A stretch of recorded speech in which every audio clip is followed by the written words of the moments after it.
What is going on, guys? It's Sean O'Connell, the managing director here at CinemaBlend and a co-host of the Real Blend podcast at CinemaBlend also, and I am currently working my way through every episode of Game of Thrones. We've reached Season 3, Episode 8. The back half of the seasons tend to be the most exciting, so I'm really looking forward to the next 3 episodes to see how everything gets resolved. We have a lot to figure out before we get to the end of Season 3.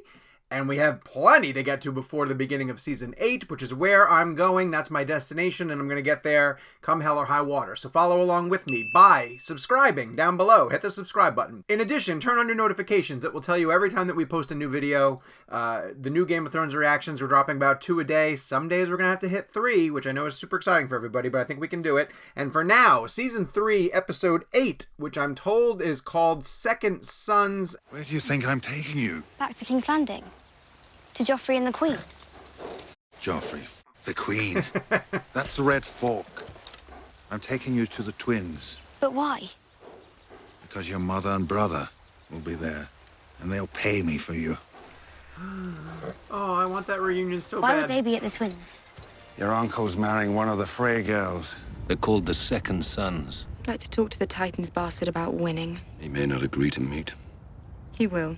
Man who fights for gold can't afford to lose to a girl. Allow me to present the captains of the Second Sons. Bradley Cooper? Miro Bravos, Brendal Negesen, and, Dario Naharis. You have 8,000 unsullied. You're very young to be a captain. He's not a captain. He's a lieutenant. Even if your numbers are right, you must admit the odds don't favor your side. The Second Sons have faced worse odds than one. Ride with me and you'll never need another contract. You have no ships, you have no siege weapons, you have no cavalry. A fortnight ago, I had no army. A year ago, I had no dragons. I'll come looking for you when this is over. Sir Barristan, Behead that son comes of a to bitch. battle. Kill that one first. gladly, Your Grace. No. Kid can't even read. Enough to swallow a whole Today, Junior! Melisandre's returned. I didn't know she'd been gone. Came back with a bastard boy. She's going to kill him. Sacrifice him. The boy's your nephew. Why should I spare the son of some tavern slut Robert bedded one drunken night? Because he has your blood in his veins. Came to free you. If you swear never to raise your hand to the Lady Melisandre again. I swear it. Oh, he did. Okay. I can't swear never to speak against her. Yeah. You could have freed me yesterday or tomorrow. But you came to me now before this boy is put to the knife because you knew I'd counseled restraint. You came to hear me say it because you believe it yourself. You're not a man who slaughters innocents for gain or glory. What do we do about the dragon girl? One of us slips into our camp, past her unsullied and her knights. 3 coins. Bravosi does the deed. Here you go, brother. Alan Mugulis. Perhaps we could have a moment alone. Do you mind? I didn't ask for this. I hope I will not disappoint you, my lord. No, don't. You don't have to speak to me as a prisoner anymore. You won't be a prisoner after today. You'll be my wife. I suppose that's a different kind of prison. I won't ever hurt you. We're going to be sisters soon. We should be friends. But you know the song The Rains of Castamere. Of course. House Rain was a powerful family, very wealthy, the second wealthiest in Westeros. Aren't the Tyrells the second wealthiest family in Westeros now? Of course, ambitious climbers don't want to stop on the second highest rung. So Lord Rain built a castle as grand as Casterly Rock. He gave his wife diamonds larger than any my mother ever wore. He rebelled against my father. Do you know where House Rain is now? Gone. Why not say slaughtered? And now the Rains reap o'er their halls, and not a soul to hear. If you ever call me sister again, I'll have you strangled in your sleep. What are you doing? Your father's gone. As the father of the realm, it is my duty to give you away to your husband. Are they getting married now?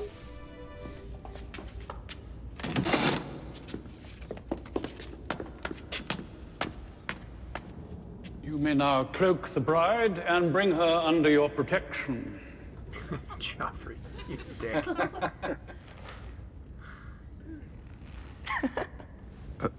Could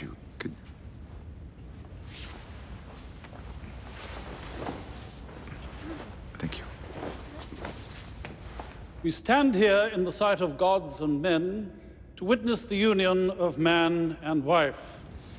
Only here because my father grabbed my mother instead of the girl next to her in the tavern. Your father chose your mother because the Lord of Light willed it. There's a power inside you you can't even begin to understand. And he brought me here to draw it from you. The God is real, or he's not. You only need eyes to see. The Lord of the Light is a kinky god. What are you doing? What the hell? Get away! Get off me! Don't fight, don't fight. It won't take much. I told you there's power in the blood of kings. And you have so much blood. Please, Your Grace! My lord! The usurper, Robb Stark. The usurper, Balon Greyjoy.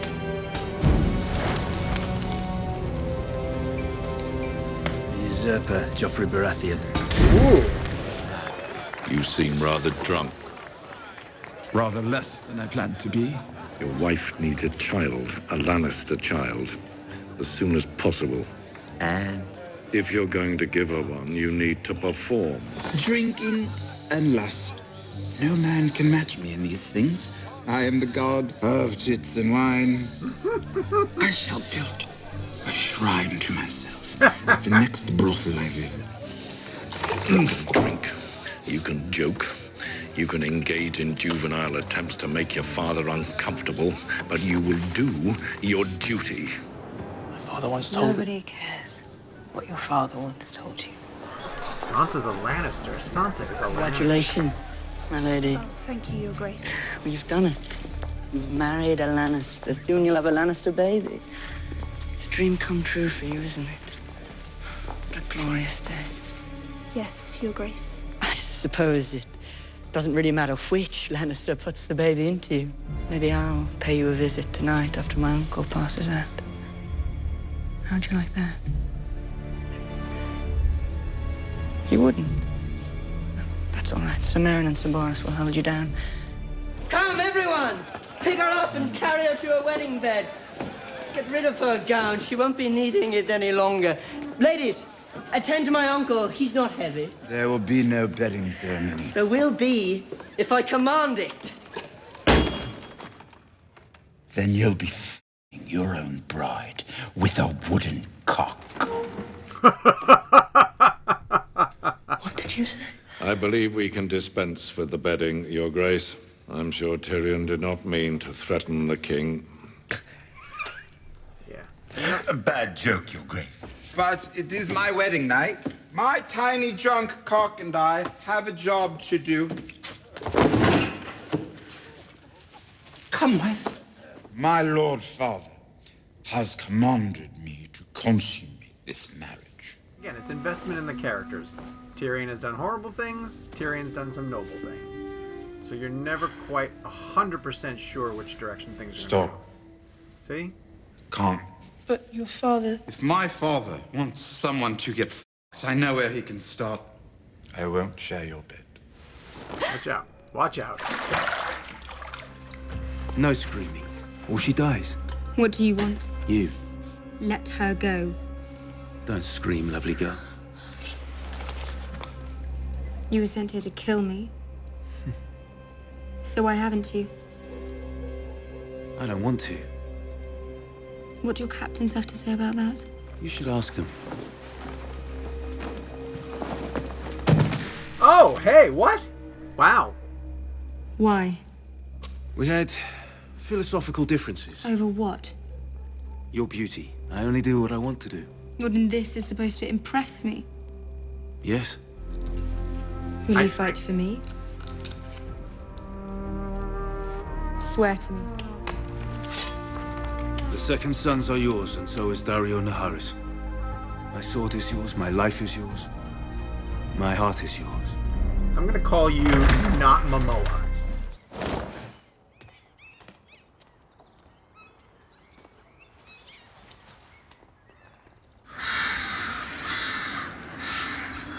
Don't go out there. I'll be back. Go back inside. Oh, that's chilling. It's come for the baby. You have to burn it, Sam. Stay back! Fight, Sam, fight. Fight. You stay back!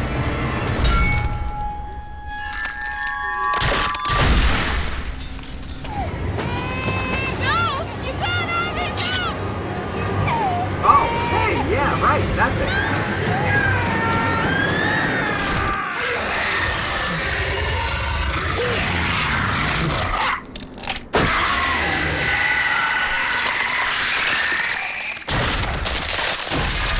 Sweet.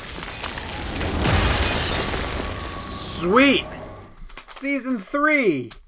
Episode 8, Second Sons, which I assumed meant something to do with lineage and birth and actual sons, but again, was wrong. The Second Sons are legitimately warriors, slaves, that are at the disposal of these 3 dudes. By the end of the episode, 1 dude who looks like he's from an 80s metal band, like a Skid Row type, Slaughter type, not your Motley Crues of the world, more your pop hair metal band. Like, he could be the bassist in Def Leppard, right? His name is Dario Naharis, and as I mentioned, he'll always be not Momoa to me, because what is he going to be, the love interest to Khaleesi? Like, get out of here. Like, Momoa is her sun and the moon and the stars, and this 80s hair metal band guy is not going to replace him. So the Seven Sons refer to an addition, a supplement to Dany's army, which is growing stronger with every passing episode, because she strategically knows how to form alliances and to recruit people, and she casually recruits Dario because she's beautiful and he trusts in her. Convenient, sure, but you know what? I'll allow it. We're this far into Game of Thrones. Is she ever going to march on the Yunkai? Perhaps.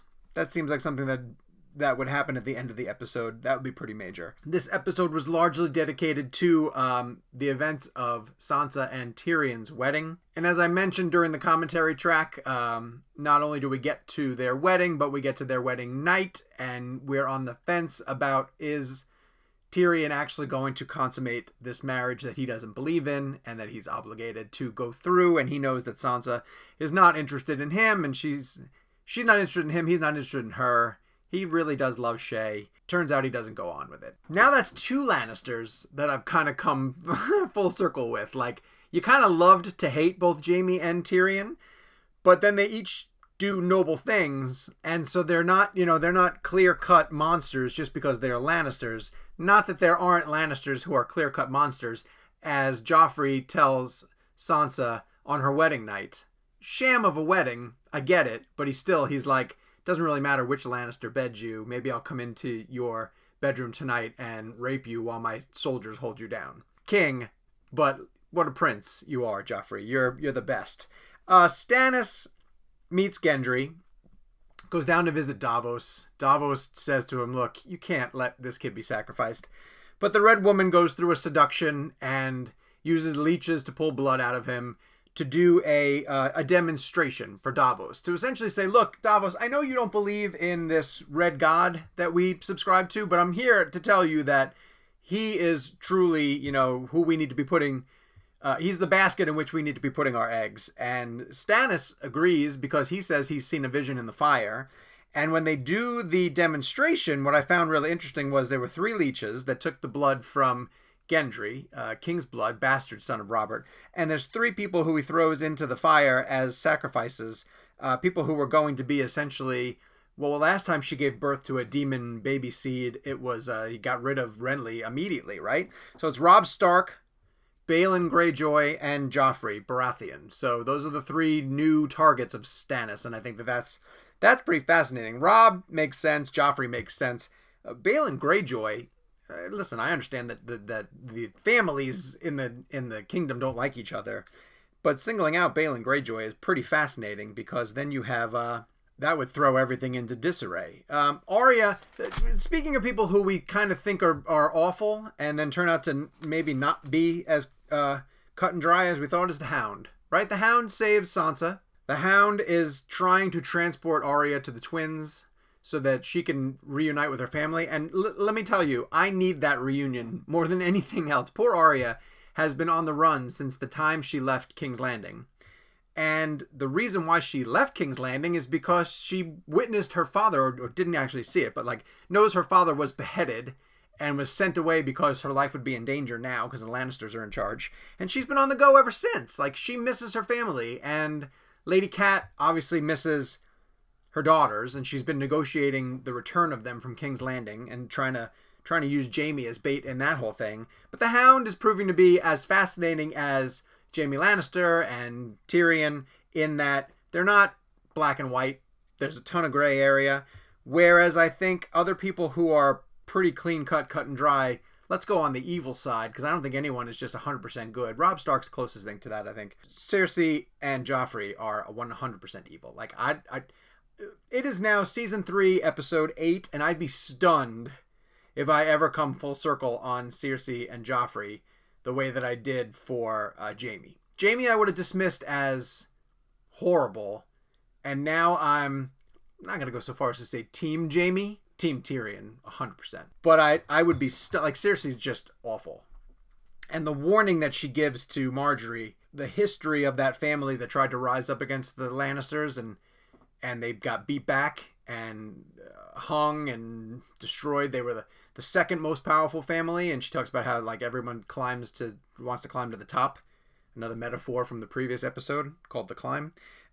She says, don't move on the Lannister house. You're overmatched and we'll destroy you, essentially. And then Joffrey's prank, the way he pulled that step stool off of the altar right as Tyrion's supposed to go through the ritual of putting the cape over Sansa. He's just a prick. Like, there's no way around it. He's just an awful human being. Oh, there's a reveal. There's a way to kill White Walkers. If zombies can be burned by fire, the White Walkers can be killed by this tool, this weapon that Sam found in the kit that was buried underneath I believe it's former Night Watch folk or former First Men. Is it a dragon? It's something to do with dragons. Either way, you stab it and it kills White Walkers. There are a lot of catchphrases that come with Game of Thrones. You know nothing, Jon Stark.